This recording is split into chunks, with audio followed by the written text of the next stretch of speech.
In every country in this wide world, there are a number of people who lead a virtuous life and attempt to tread the path of true religion and piety, each according to his light. Of these, not a few aspire to follow the Vedantic tradition and are eager to know the kind of diet they should adopt for this purpose. Their eagerness is quite understandable, considering the distinct effects of food and drink on our physical and moral well-being, effects which can be by no means minimized.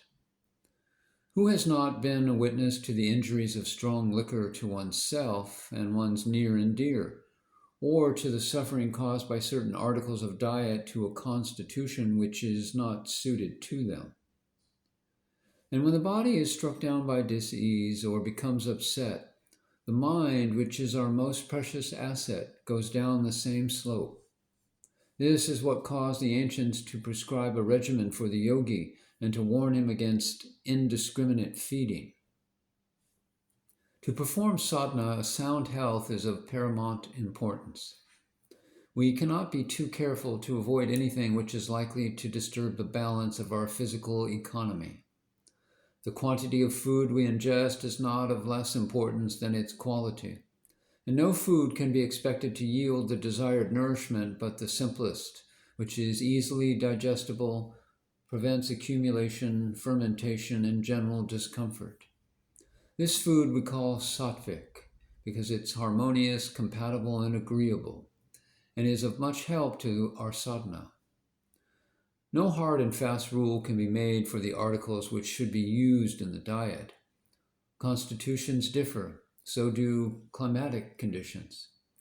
What is good for one person and in one part of the world may not be good for another in another part of the world.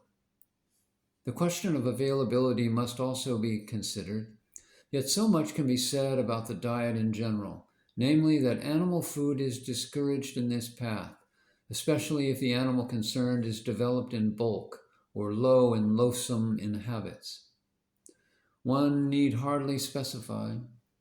He who has chosen this spiritual line will not fail to distinguish between the clean and the unclean, and between what is good for him to eat and what is not. In India, the food served in ashrams and temples, as well as in most Brahmin houses, consists of some of the following: rice, wheat, pulses, milk, butter, ghee, fresh vegetables, nuts, cooked in simple style, in addition to fruits and moderate quantities of tea or coffee. There are also very large non-Brahmin communities all over the country which consider it a sacrilege to feed on flesh, so that a very high percentage of the Hindu population is pure vegetarian, and notwithstanding keeps a robust health and sturdy constitution. As for drink, nothing can be healthier than pure fresh water. Intoxicants are strictly prohibited, for they fuddle and muddy up the mind, which, with extreme care, we are preparing for the supreme experience. It is only when the body is healthy and in perfect ease, and the mind clear, happy, and alert, that this yoga can succeed. Truth seekers who resort to Brahmarshi, the sage who has realized Brahman, or the Absolute Self, for guidance are of great variety. They are not and cannot all be the same mental and spiritual outlook, the same intellectual abilities or constitutional makeup, to follow the same course of meditation, or to hold to it for the same length of time.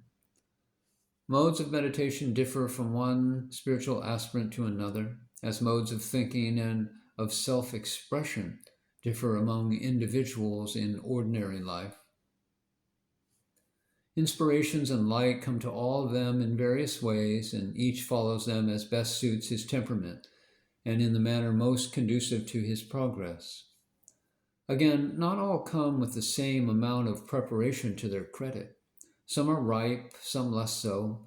Others are people of the world with yet very strong inclinations for the spiritual life. Some begin with material motives, but get caught on the way and turn spiritual. The Guru knows each and every one of them, yet keeps his own counsel. In his infinite compassion, he looks upon all with an eye of perfect equality, so that each disciple may, in his free and pure atmosphere, rise to the greatest heights of his spiritual potential. Grace and holiness flow from the Guru as spontaneously as light flows from the sun or fragrance from the flower.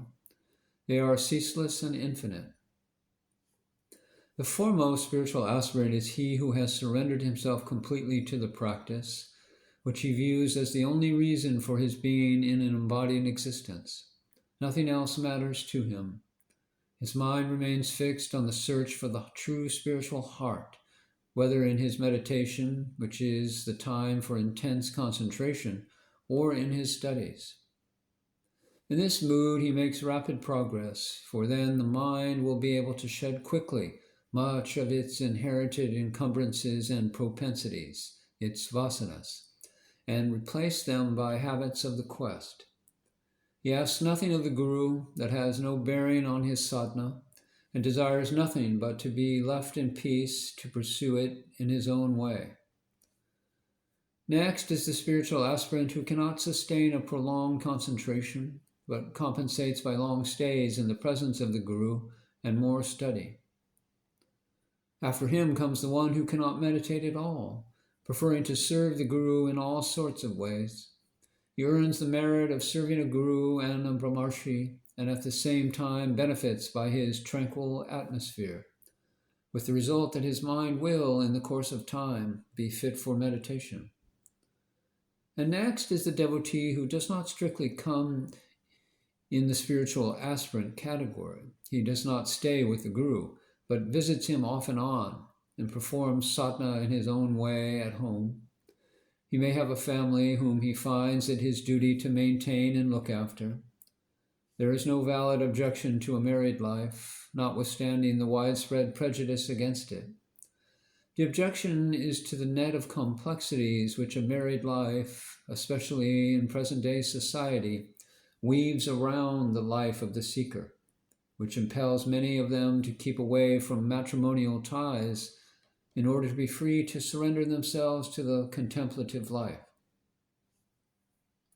Many other classes of devotees crowd around the Guru, ranging from the householder who considers sadhana superfluous, taking the master to be like a solid raft which carries all the passenger devotees to the other shore of mukti, or liberation, with all their luggage of sins and shortcomings, to the one who expects a return on his devotion, or the one who puts the Guru to the test in his worldly affairs before accepting him.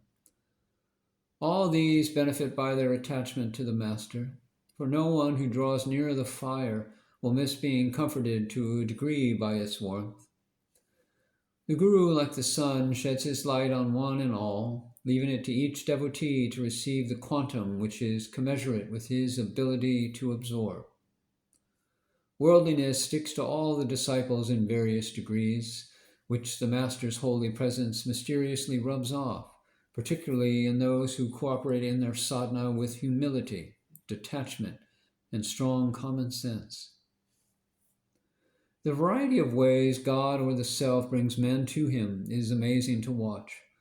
No one is forgotten, no one is forever left behind, and no one is totally annihilated as a lost soul for whatever wickedness one has one time or the other been guilty of. The creed of lost souls is not that of Vedanta. It does not fit in with its teachings of the single substance, the one true existence.